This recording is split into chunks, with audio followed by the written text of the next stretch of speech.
2020년 가을 충현평생대학원 성경지리 강의를 맡은 김재범 목사입니다. 반갑습니다. 사랑합니다. 축복합니다. 기도하겠습니다. 아버지 하나님, 은혜를 감사드리옵나이다. 저희들은 오늘 6강을 시작하오니 하나님께서 하나님의 말씀을 잘 깨달아 아는 귀한 시간 되게 하여 주시옵소서.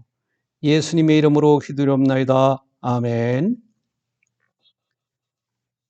오늘 2020년 10월 22일 출애굽기 6번째 강의를 시작하도록 하겠습니다. 먼저 1번부터 13번까지 이거 꼭 외우시라 그랬죠. 선악과 에덴 동산부터 십계명 시내산까지 한번 반복하도록 하겠습니다. 1. 선악과 에덴 동산 창세기 2장 1절에서 3장 24절. 2. 노아 방주 아라랏산 창세기 7장 1절로 9장 28절. 3. 바벨탑 신할평지 창세기 11장 1절로 9절. 4. 아브라함 출발 하란 창세기 12장 1절로 5절. 5. 아브라함 언약 헤브론 창세기 15장 1절로 21절.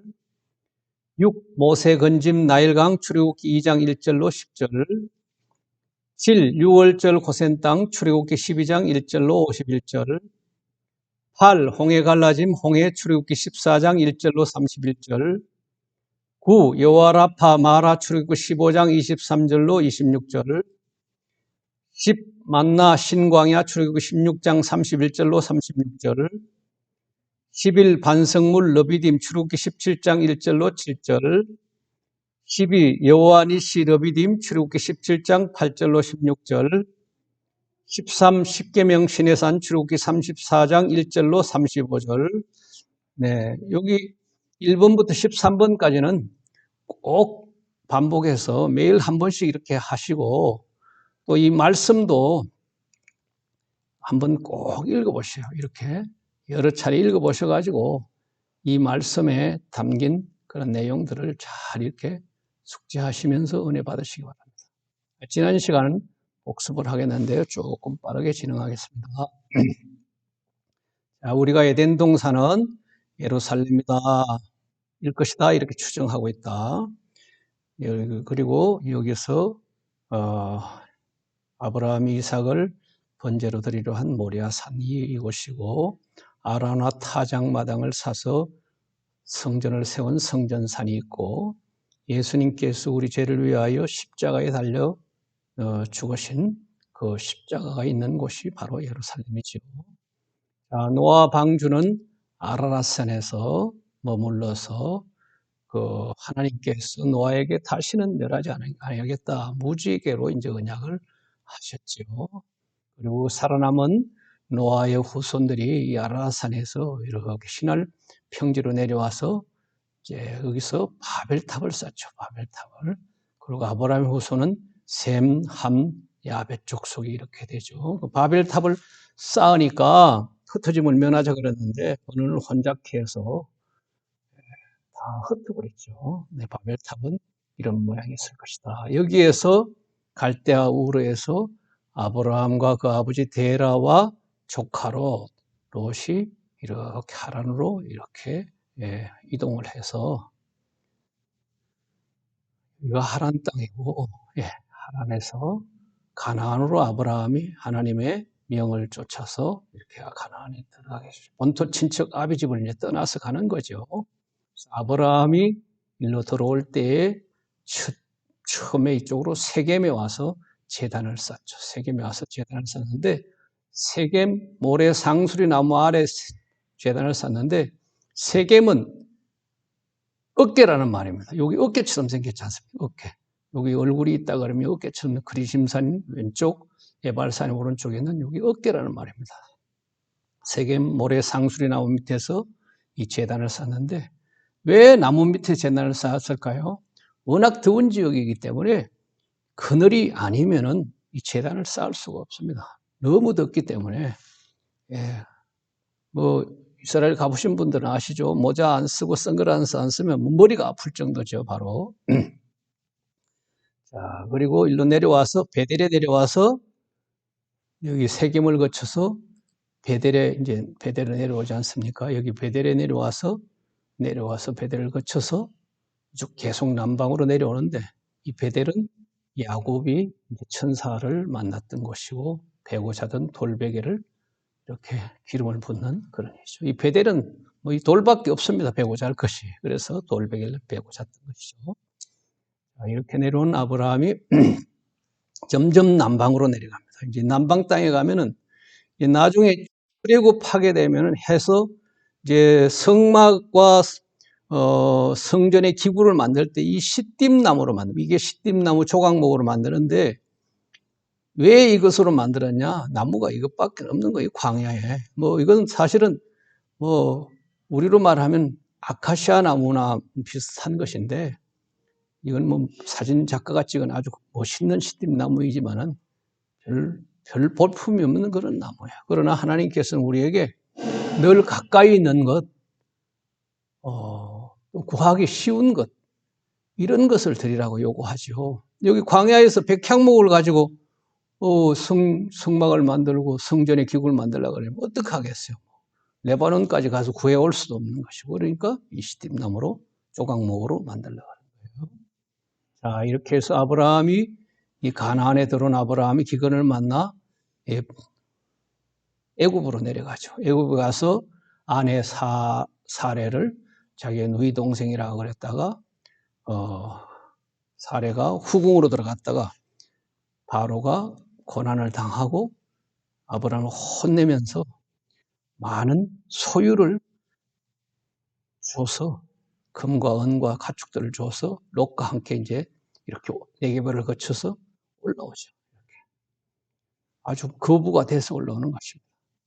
예, 이걸 가지고 쭉 올라와서 여기서 성경에 보면 동쪽은 아이라, 서쪽은 베델이라 했죠. 여기서 롯의 그 목동들과 아브라함의 목동들이 서로 다투니까 안 되겠다 싶어서 아브라함이 롯에게 제안을 하죠. 네가 좌하면 내가 우하고 네가 우하면 내가 좌하리라 이렇게 하니까 롯이 여기서 딱 높은 데서 밑에 이렇게 보니까 소할 땅이 풀도 많고 물도 풍부하니까 자기가 이쪽으로 가겠다 그랬죠. 그래서 롯이 이쪽으로 갑니다. 결국은 여기가 나중에 소돔과 고모라가 불과 유황으로 멸망하는 그런 땅이 되는 거죠.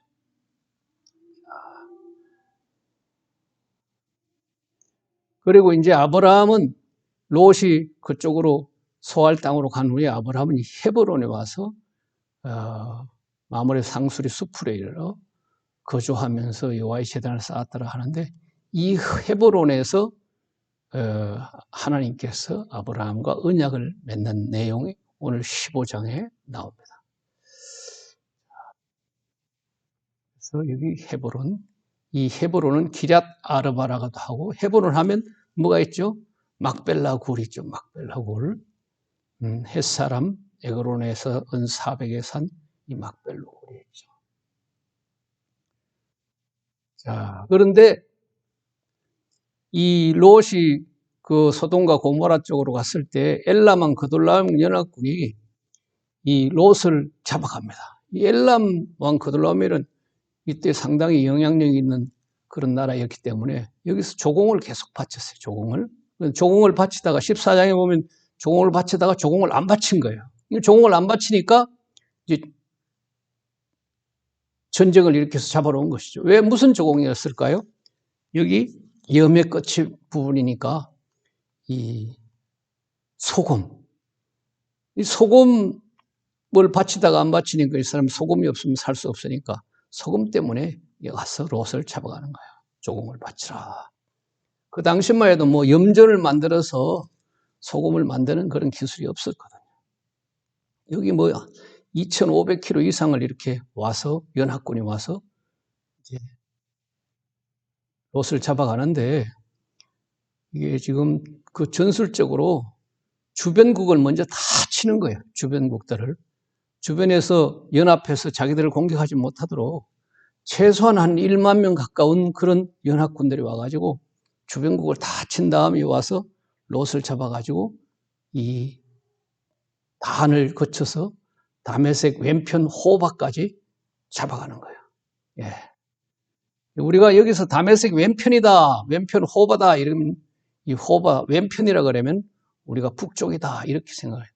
성경에서 앞이다 그러면 무조건 동쪽이거든요. 그래서 우리가 성경의 동서남북을 구분하려고 그러면은 우리나라 지도를 이렇게 돌려놓고 앞이 동쪽이다 이렇게 보면은 왼쪽은 북쪽이고 오른쪽은 남쪽이겠죠. 그러면 뒤는 서쪽이다.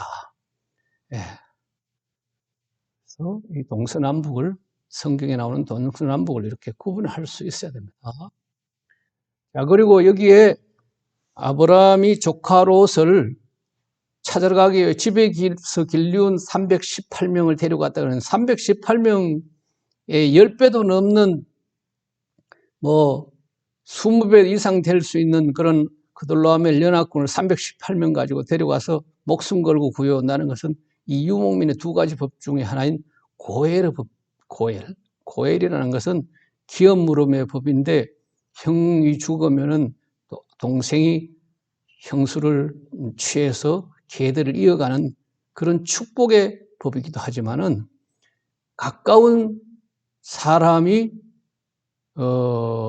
해를 당하면은 반드시 보복해야 되는 것이 심판의 법이기도 합니다. 그러니까 조카 롯을 구할 수 있는 것은 아브라함이 그 삼촌 아브라함밖에 없지 않습니까? 가장 가까운 사람. 그러니까 아브라함이 목숨 걸고 가서 여기 찾아오는 거예요. 목숨 걸고 가서. 그리고 유목민들은 또 한 가지 법은 손님 대접, 그 사랑의 법인데 유목민들은 일단 어떤 사람이 와도 2주 동안은 극진히 대접하는 그런 유목민들이 가지고 있는 두 가지 법이 있는데 예수님도 우리를 위해서 이제 고엘이 되죠. 기업 물음이 되셨죠. 이제 여기 아브라함이 가서 어떻게 찾아왔냐면 이런 다메섹 왼편 호바이 여기 숲에서 그돌라오멜 연합군들이 이제 조카 롯을 잡아가가지고 그 많은 사람들을 같이 잡아갔죠. 그 재산도 빼앗아가고 자고 있는데 아브라함이 게릴라 작전을 한 거예요. 밤중에 그렇게 해서 잡아왔는데 밤중에 뭐 이 공격해 가니까 뭐 사람인지 나무인지 구분도 안 되고 숫자가 얼마인지도 구분이 안 되니까 엄청난 군대가 왔는 줄 알고 뭐 도망가고 그렇게 해서 다 빼앗아 온 것이죠.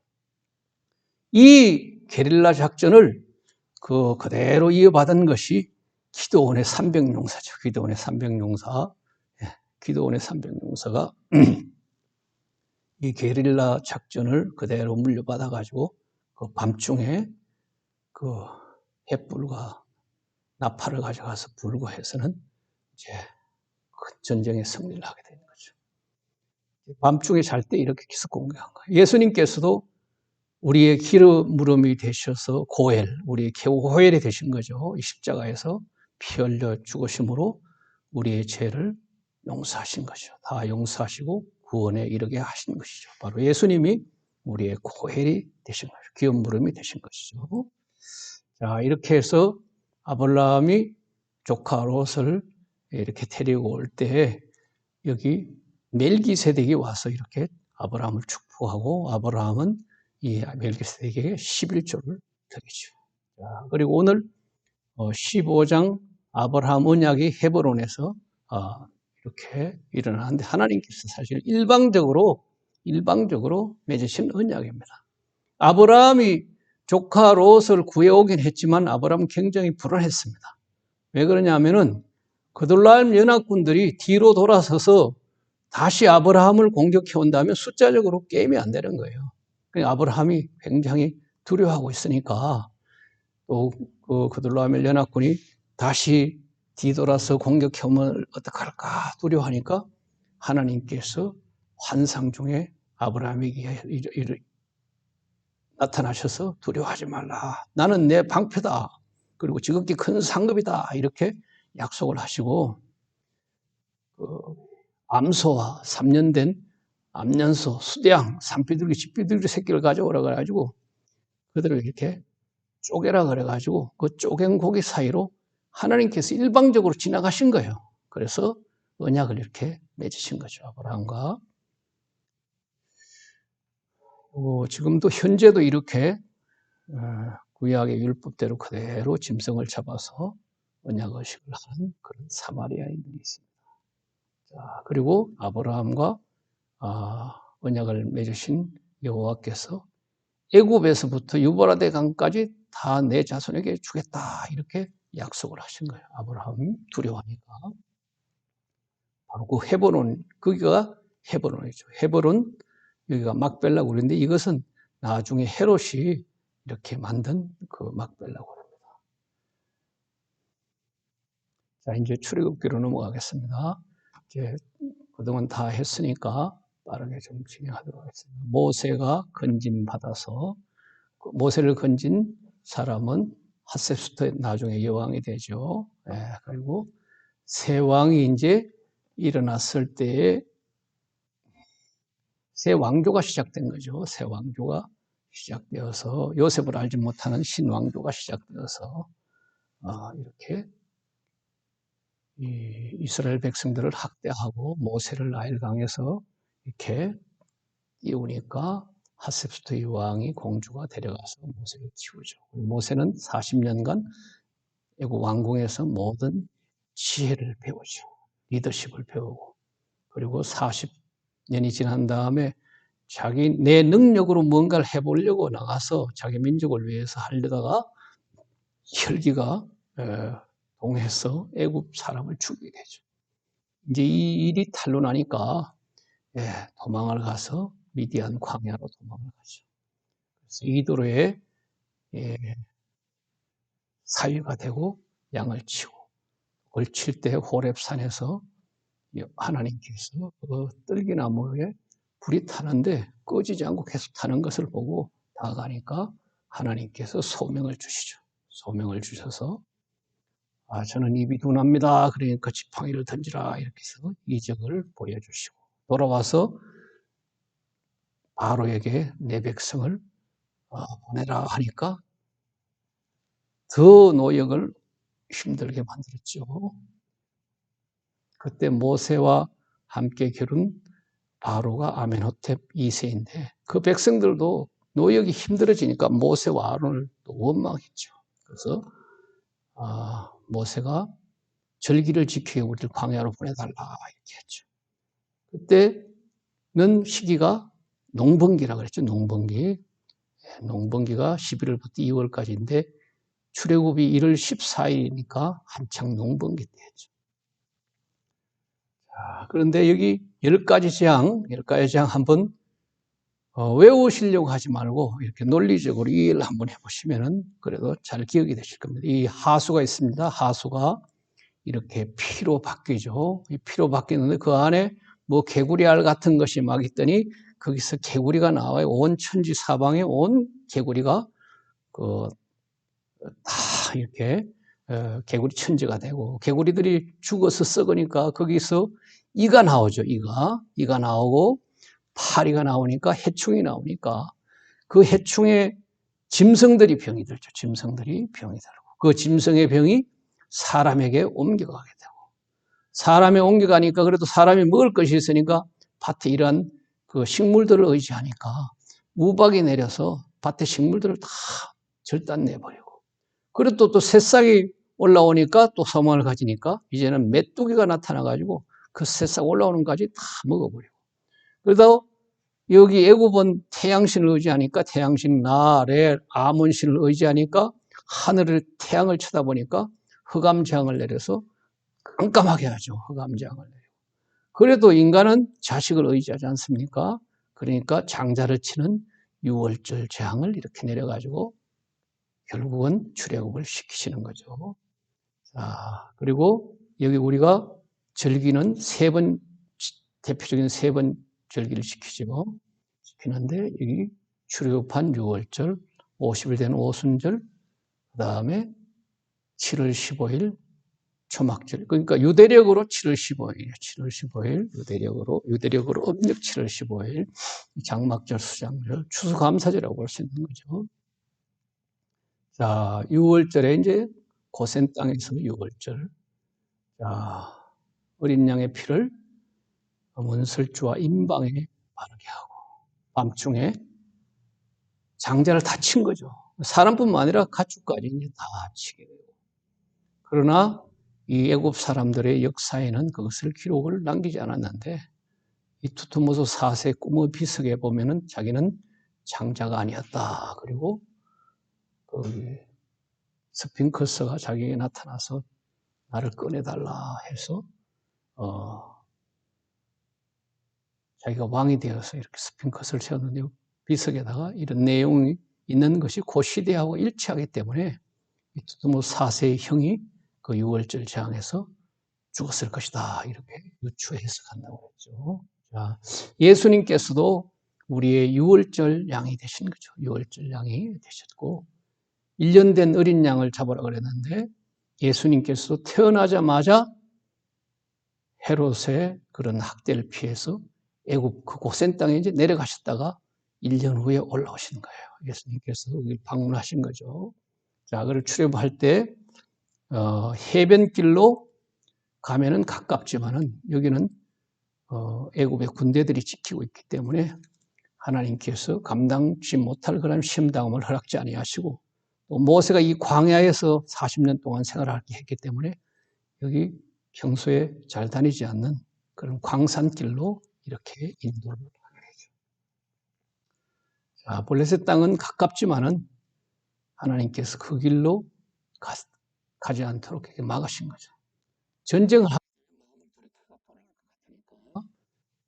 그래서 애굽 사람들로부터 언금을 많이 받아가지고 이렇게 출애굽을 합니다. 뒤에는 바로가 따라오고 에담 광야에서 바로 그 고센 땅을 벗어난 바로 에담 광야인데 거기는 광야는 워낙 낮에는 덥고 밤에는 춥기 때문에 하나님께서 구름 기둥과 불 기둥을 주시지 않으면 갈 수가 없는 그런 곳입니다. 여기 애국 군대의 모습을 보면은 다 맨발이지 않습니까? 뒤에는 또 바로의 군대가 이렇게 쫓아오고 앞에는 이렇게 홍해가 이렇게 놓이는데 여기서 고센 땅에서 이렇게 벗어나서 에담 광야에서 구름 기둥과 불 기둥을 만나서 왔는데 바로의 군대가 뒤에 따라오고 앞에는 홍해가 막아 있는 거예요. 이제 이쪽 홍해까지 가려고 그러면 사실 시간적으로는 하나님께서 사실 못하실 게 없지만 거의 날아가야 되는 그런 시간인데 얌숲이라고 해서 그 갈대의 호수, 얌이라 그러면은 그 히브리어로는 바다도 얌이고 호수도 얌입니다. 자, 그래서 학자들은 이 갈대의 숲, 이거 엄청난 이거 호수이거든요. 이것을 건너지 않을 것이다 이렇게 주장을 한다고 말씀드렸죠.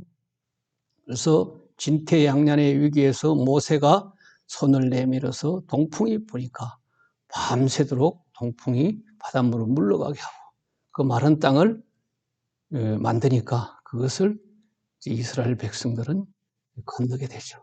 이렇게 건너고 바로의 군대는 홍해에 다 수장시켜버리죠. 이스라엘 백성들이 다 건넌 다음에 바로의 군대들이 따라오니까 물을 닫아버려서 다 바다에 던져버리시는 거죠.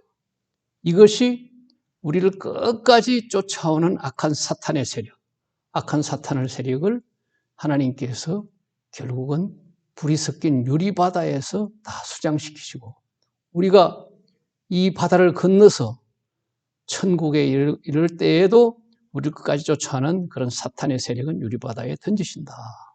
이것이 이제 요한계시록 15장에 나오는 모세의 노래, 어린 양의 노래입니다. 그래서 이 출애굽 홍해를 건너는 그러한 사건은 출애굽기와 이렇게 짝을 맞춰서 이렇게 읽으시면 이해가 잘 갑니다. 자, 오늘은 여호와 라파, 이제 마라에서 라파는 이제 치유하다, 치료하다 이런 뜻이거든요. 마라에서 물이 떨어지지 않습니까? 물이 떨어져서 백성들이 막 이제 모세를 원망하고 목말라 광야에서 이제 물이 다 떨어졌으니까 목말라 죽게 생겼지 않습니까? 그러니까 모세를 원망하는데 모세가 하나님께서 지시하는 그러한 명령을 따라서 첫 번째 이적을 일으키는 것이 여호와 라파, 마라에서 일이죠. 자, 그래서 하나님께 기도하니까 하나님께서 나뭇가지를 그 물에 던지라 이렇게 했죠.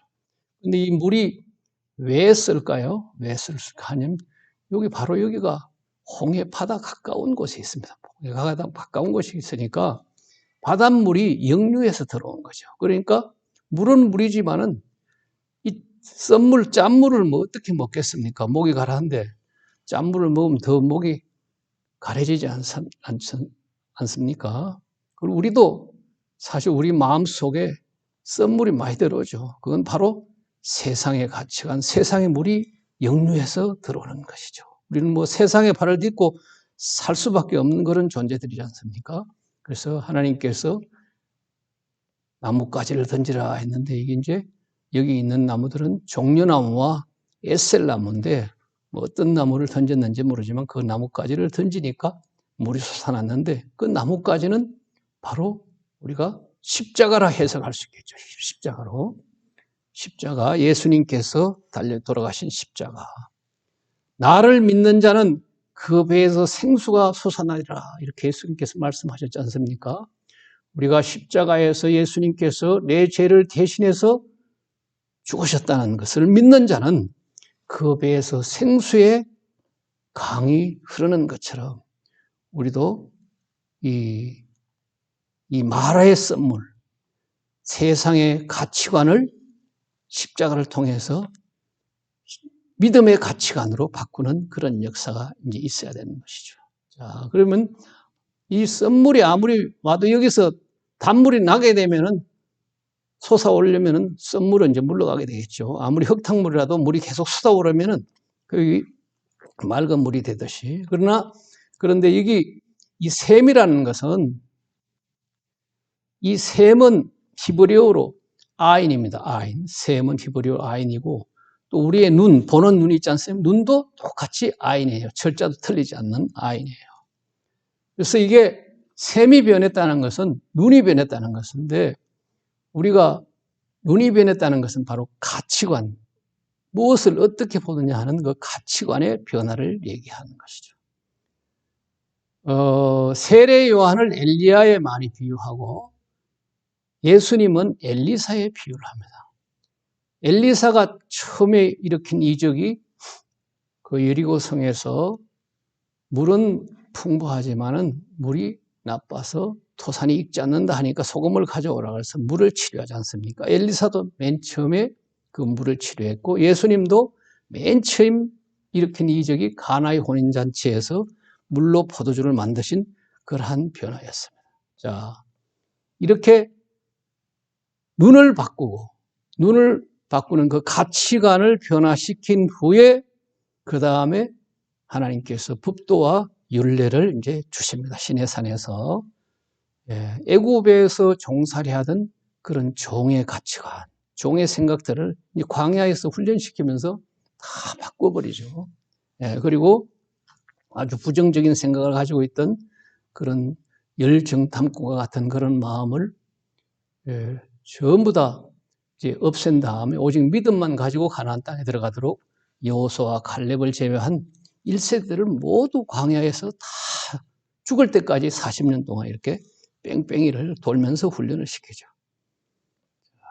그래서 이 물을 바꾼 것은 가치관을 바꾸는 거예요. 세상의 가치관을 하나님을 바라보는 신앙의 가치관으로 바꾸라. 그래서 몸을 치료해 주신 것이 아니라 눈을 치료해 주셨다.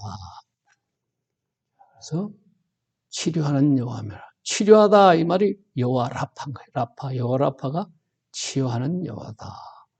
그 눈을 치유해서 가치관을 바꾼 다음에 법도와 율례를 이렇게 주시는 거죠. 이 나무는 십자가를 상징하는 것이고요. 여기 이제 엘림에 종려나무가 70그루가 있었다. 그런데 종려나무가 이렇게 나무가 자란다는 것은 여기에 이제 물이 흐른다는 것이요. 뭐 많지는 않지만 어쨌든 이 나무가 살아날 수 있도록 물이 흐르는 곳이 이게 바로 이제 오아시스인 것이죠. 오아시스. 이 종려나무는 그 꼭 천사들의 날개 모양처럼 이렇게 생겼죠. 종려나무는 천사들의 이렇게 날개 모양처럼 이렇게 생겼죠. 네. 자, 오늘은 여기까지 하고 다음 시간에는 이제 신광야에서 하나님께서 만나와 메추라기를 주시는 그런 내용을 공부해 보도록 하겠습니다. 자, 제6강을 기도로 마치겠습니다. 아버지 하나님, 은혜를 감사드리옵나이다. 저희들 오늘 마라에서 쓴 물을 단물로 바꾸시는 여호와 라파의 그러한 능력의 말씀을 공부하였습니다. 세상의 가치관으로 우리를 밀고 들어오는 여러 가지 유혹들을 하나님의 말씀으로 물리치게 하시고 십자가에 달려 돌아가신 예수님의 그 피의 공로로 저희들의 심령이 새로워지고 배에서 생수의 강이 흘러넘쳐서 세속적 가치관인 썸물을 단물로 바꾸어 담대히 이 땅을 승리하며 살아가는 저희들 되게 하여 주시옵소서. 여호와 라파 치유하시는 그 하나님께서 저희 심령에 있는 여러 가지 약한 부분들을 다 치유해 주시고 우리의 눈, 우리의 가치관이 변하는 놀라운 역사를 허락하여 주시옵소서. 이 시간 함께하여 준 주님께 감사드리옵고 예수님의 이름으로 기도드리옵나이다. 아멘. 감사합니다.